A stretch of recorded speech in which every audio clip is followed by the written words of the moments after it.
Sometimes we need to repeat the same macro code and the macro text. For example, I'm going to assign value 100 to the variable 1 and 200 to the variable 2.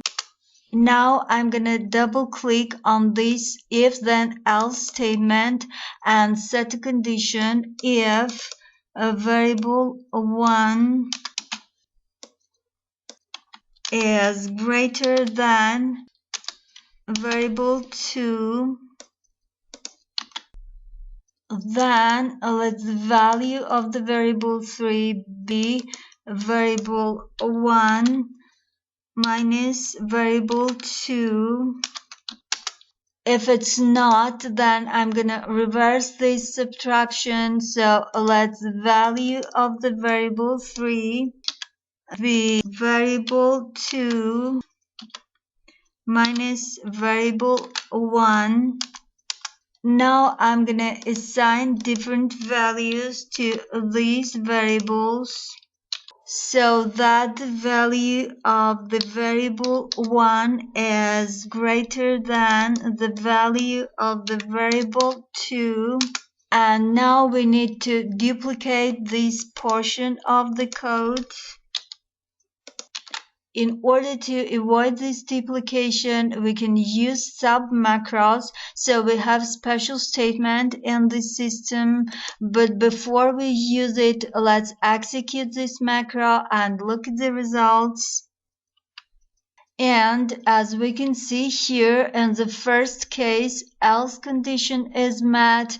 So 100 has been subtracted from 200 and the variable 3 gets the value 100. But in the second case, if condition is met, so 100 has been subtracted from 500 and the variable 3 is 400 in this case. Now in order to put these statements in one place, let's use this sub-statement. This statement has following structure. It starts with keyword sub, then there is its name, my sub in this case, and then we can see parameters which will be passed to this sub macro. There can be one or more of them. In order to adjust it to our macro, let's specify here variable 1 and variable 2.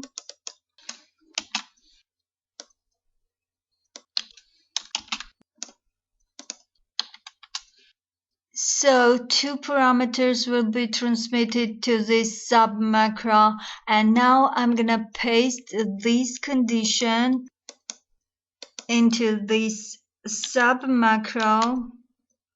Let's remove this variable. So we've described this sub macro which has two parameters and it will act according to these parameters. In order to use this sub macro in the main portion of our code, in this portion, we should use call sub statement. Double click on it. It starts with the keyword call and then there is a sub macro name and then we should pass sub macro parameters to it, which we've described recently. Variable 1, comma, and variable 2. And now we can remove this portion because this macro portion is already placed in the sub macro. And let's duplicate this code here so we can remove this portion as well. And now we have two calls in order to access the same macro portion. And if we execute, the result will be the same as we had before using sub macro. Let's run by using F8 key. And as we can see, the first call execution came in the sub macro where else condition was met.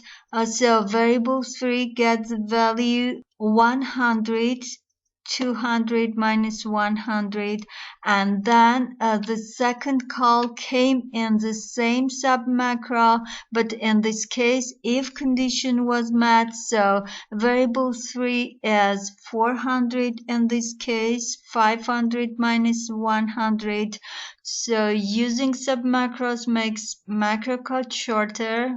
It has other benefits as well. We can indicate the function of the sub macro in its title. For example, our sub macro makes comparison and it does subtraction as well. So we can name it comparison and subtraction. Let's write the same name for the sub macro calls as well.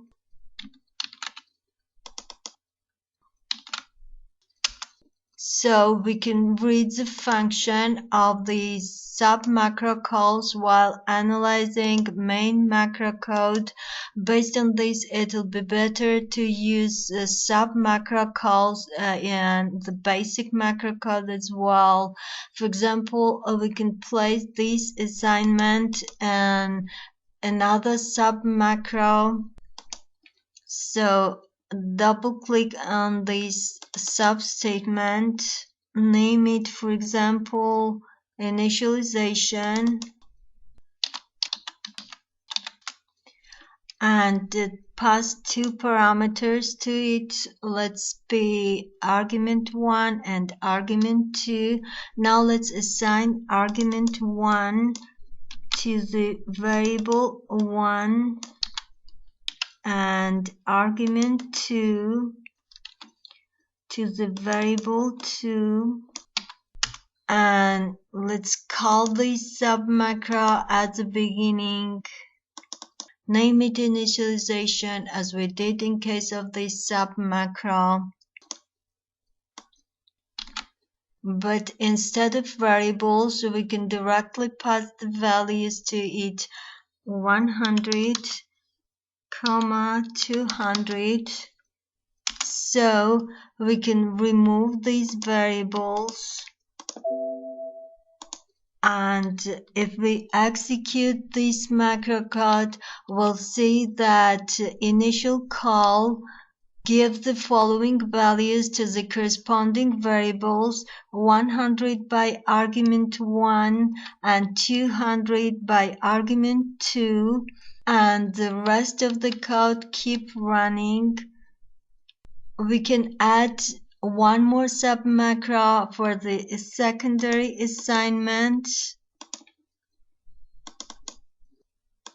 Name it secondary setting, for example.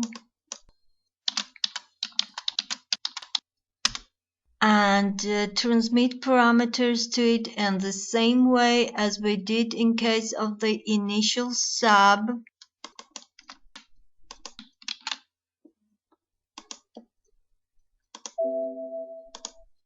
And let's call this sub here.